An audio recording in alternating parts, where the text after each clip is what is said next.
तर नमस्कार विद्यार्थी मित्रांनो, मी जेव्हा मराठी समालोचन करत असतो क्रिकेटचं, तेव्हा माझं पहिलं वाक्य हे असतं की तुमचा पराभव हा प्रथम मनामध्ये होतो आणि त्यानंतर रणामध्ये होतो.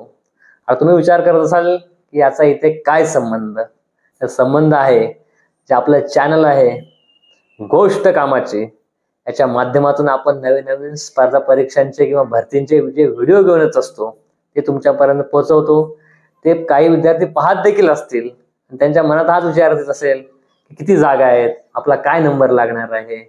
याच ठिकाणी तुम्ही पराभव आपला निश्चित करताय आणि तुम्ही निगेटिव्ह विचार करताय.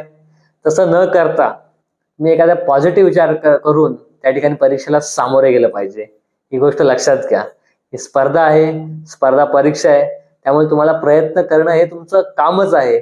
यश मिळो न मिळो, परंतु मी या ठिकाणी या स्पर्धेमध्ये उतरणार आणि मी जिंकणार ही जिद्द त्या ठिकाणी तुम्ही ठेवली पाहिजे. म्हणजे तुम्ही पॉझिटिव्ह अप्रोच ठेवला पाहिजे, तेव्हाच तुम्हाला त्या ठिकाणी यश मिळू शकतं. जरी तुम्हाला पहिल्या प्रयत्नामध्ये यश मिळालं नाही तरी देखील तुम्हाला एक अनुभव येईल की या मागे मी काय चुका केल्या होत्या आणि पुढे जाऊन मी त्या चुका जर टाळल्या तर निश्चित त्या ठिकाणी तुम्हाला यश मिळू शकतं. म्हणून ही गोष्ट लक्षात ठेवा. पराभव हा प्रथम तुमच्या मनामध्ये होतो, त्यानंतर रणामध्ये होतो. त्यामुळे कोणत्याही प्रकारची निगेटिव्हिटी त्या ठिकाणी तुम्ही मनामध्ये न आणता या स्पर्धा परीक्षांना तुम्ही सामोरे गेलं पाहिजे.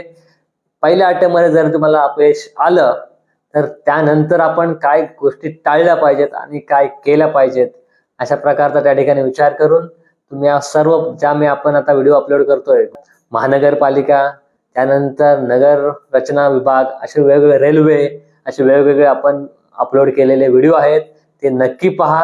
आपण डिस्क्रिप्शन मध्ये देखील त्यांची लिंक देणार असेल. आणि तुम्ही जर नवीन असाल तर चॅनलला सबस्क्राईब करायला विसरू नका आणि बेल आयकॉन दाबायला विसरू नका, जेणेकरून आमचे जे व्हिडिओ येतील नवीन नवीन त्याचं नोटिफिकेशन सर्वप्रथम त्या ठिकाणी तुम्हाला मिळेल.